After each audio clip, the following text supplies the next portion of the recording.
All right, no cheesy boxing quotes in this one. I'm gonna enter this VOD fairly blind. I've watched the match live. I do remember bits and pieces of it, but I don't recall the entirety of it. So we are going to be kind of focusing on Toronto Defiant here in the red, and just what we see, what sticks out, what's interesting, specifically on Hollywood Point A. So let's get right into it, as the YouTubers say. One thing off the bat, if you followed some of my analysis, teams are starting to guard this rotation, guard, whatever you want to call it, dark or alleyway, whatever it is. They're putting their D.Va here, much in the same way that teams are blocking the rotation into space on Horizon Lunar Colony Point A. The reason why this is, and I won't dive too much into it because I've done it in other videos, is if Boston wants to rotate through here, they automatically capture Cafe, which is, pretty free. And if we put our D.Va there, and by we, I mean Defiant again, sorry, I know it's confusing. If Defiant puts their D.Va here, and they push out, and they're actually booping Boston through the rotation, Defiant can actually collapse in on that dislocation, that displacement, and take a very positionally sound fight. There's going to be players all over the place. There's going to be a little bit of chaos, and they can actually start to snowball off of that. So you're starting to see teams do that, but you're also seeing teams like Defiant here not doing that. Is it bad? No. I just think it's less optimized, I'd say. I do think that holding this position on defense is very good, with very little investment. I think Boston gets through there with not a ton of poke done, which I think is unfortunate. This is something that I've noticed a little bit, is actually watch Ivy's positioning here. I think it was Peak that kind of opened my eyes to pointing to the first person to make a rotation, and the leader of the pack tends to be the caller, or a very vocal member of the team. And if you start to see people not work against, but be slow to react, I think that says a lot about how they play. And we're starting to see that quite a bit with Ivy's play. If you go back and take a look at my analysis of their Kings Row Point A attack, I believe, you see Ivy take some off angles, and even in their control map, which I'm still not entirely too sure if I want to make any content on, but he takes some pretty slow to react, takes some time to react to these rotations. He takes some off angles that maybe he shouldn't, and generally kind of seems to play for himself sometimes. So keep that in mind. So now Boston is split, and this is something that actually Monty saw quite a bit of on, I think it was Anubis Point A against Seoul, that Boston is actually quite keen on splitting their team up and then kind of collapsing. This is strange to me. I think it's completely a curveball and mildly cheesy. If you have a strong caller, I don't think this catches anybody off guard. If I had to guess, yeah, Defiant just collapses in on one of the balls and just takes those pieces. And now you're completely staggered. Your Zarya is dead. Your Zen probably will die here. You've just wasted 30 seconds and lost first fight, wasting even more time because the D.Va's being staggered so heavily. Let's look at how much damage was done. Pretty big lead for the Zaryas. Bombs completely, well, it's hard to say because he was pilot D.Va, but there's already an advantage starting to be built. Defiant can kind of snowball off of this.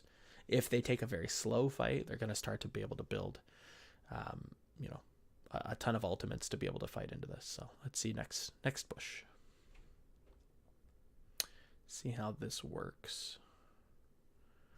Boston's playing slow, not something you really want to do. Again, I understand why you have to, but you should be able to pull the trigger.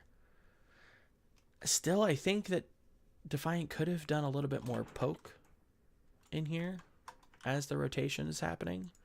Some teams can find it and some teams can't. Boston with the fake out. Interesting. Zen on the high ground. I appreciate that. Boston's completely forfeit of any key positioning here. Now they're just working in this choke.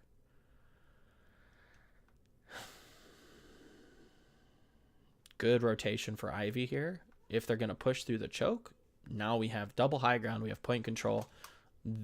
Barring any kind of positional error from Defiant, any kind of, egregious, D.Va going in for some crazy solo play onto the Zen, they have the entirety of all the key points of this point. The key, I guess that didn't make much sense, did it? The key areas of this point lockdown. They have this high ground. Oh, let's try a different color. We have these two high grounds. They have point control captured. Boston has no business taking this fight. They should lose. And Roki gets sniped. Interesting. Okay. Let's take a look at that. What happens here?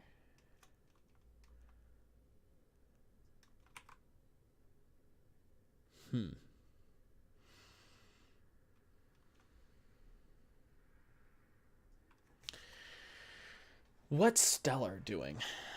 Why is Stellar on point? I kind of want, and maybe this is hindsight, but if Stellar's on the high ground here, nobody, the D.Va can't boost on the supports here. Maybe if we put, I understand why Stellar has to play with the Rhine, because if you don't, sometimes he just gets, ran on by the enemy brig and bashed. Maybe the D.Va can play over here to kind of soften any kind of blow of the enemy D.Va playing on top of them. Moving Envy over here. That would be interesting. But because we're forfeiting this and Roki's slow to react, maybe looking for a boot play, gets pushed off, gets collapsed on, and things start to go sideways. Who's next? Ivy? Yep. This is a weird position. Ivy wants to follow because he wants to bubble and try and body block, but because we're forfeiting here, I kind of almost want him to try and take a trade. Build, grab quickly, maybe take a numbers disadvantage and graph this fight. I don't hate that. You have bomb. You're still pretty safe in terms of counter grav. You have shatter just in case next fight. You should be able to snowball off of this.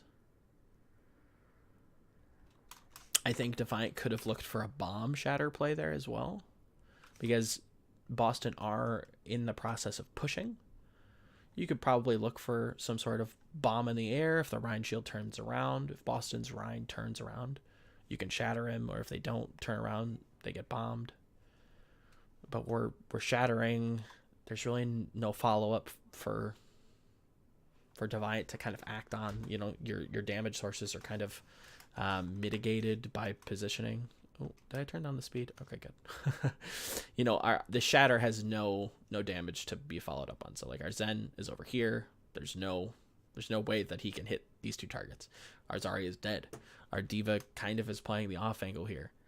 Difficult to get any damage done without putting yourself in harm's way. I think at this point you have to take the loss. That said, I'm still not happy with how this played out. I think this is such a good position for them. And to be completely honest, they have like a health lead, but they should have a much greater life lead. Defiant, that is. I think Ivy should be just obliterating this backline, or just at least obliterating Note's defense matrix, resource. I think if Neko is going to rotate over, Roki has to as well. If you're going to forfeit this, there's no sense of keeping your Lucio here. So maybe that is a bit of a flub from Roki's positioning there. I think he's being a little bit greedy here, looking for a boot play out, maybe a boot play in, and just gets kind of collapsed in on. Then Ivy comes down. Not my favorite play. I think you have to. Do you? Yeah, I think you again, yeah, you still want to bubble people, this, that, the other thing. But once you come down, you're pretty dead. To cover for that, maybe you bomb. If they want to collapse in on the Zarya, you're going to threaten, dying to bomb there.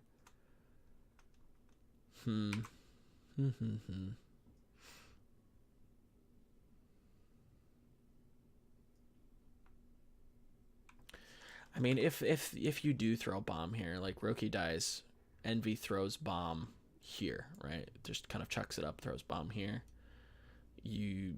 Boston can hide here, which again, probably, I don't know if it saves Ivy though. I think if Boston's quick enough, they could probably just burst him. Yeah, he dies pretty quick. Maybe bomb is the answer.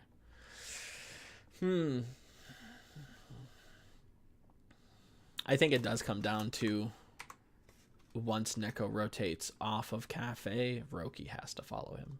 Because if he doesn't, and he stays up here, let's say, for instance, Boston doesn't pull the trigger on Roki here and actually just pulls the trigger on Brig Rhine. They don't really have much in the way to escape. Yes, you still have bubbles. Yes, you still have armor pack from your Brigida. But you don't have a good portion of healing from your Lucio, and you don't actually have Amp It Up if he's still positioned up here, right? So if you could just run on them right now, the same thing still happens. You have to be careful when you hold these, which I still think you should. When you do hold the high ground, you have to rotate and sacrifice together, right? You have to work together to be able to give these up, because if you don't, you already are kind of spreading yourself thin.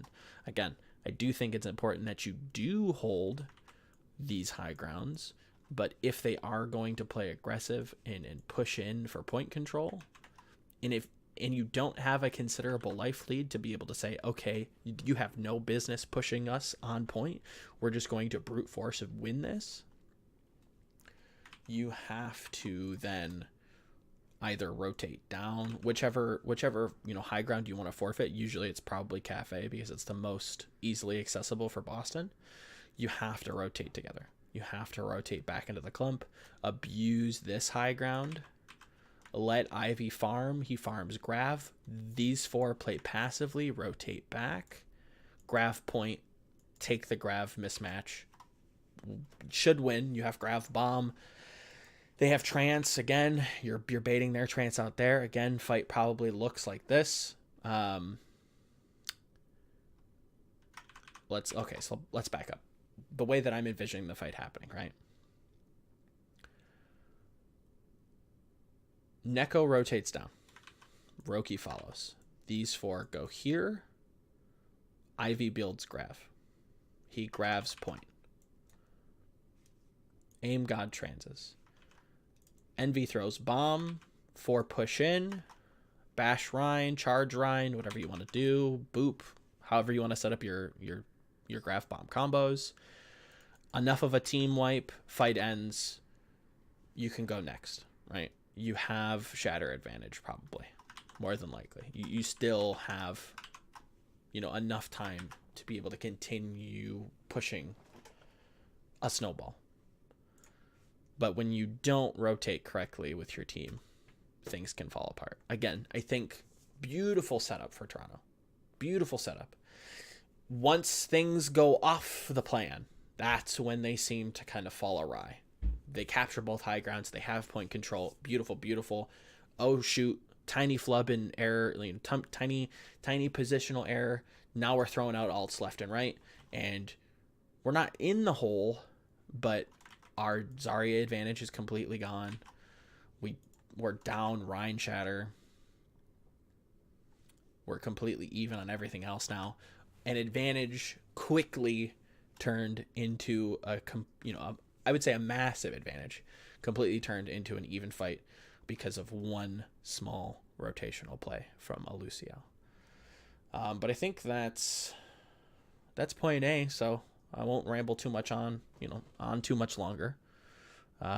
If you like this video, if you like what I have to say, if you think it's intelligent or interesting or any of the above, let me know. If you want to see a map or a game covered, let me know as well. Follow my thoughts on Twitter at VOLAMEL. And yeah, thanks for watching, and I'll see you guys in the next video.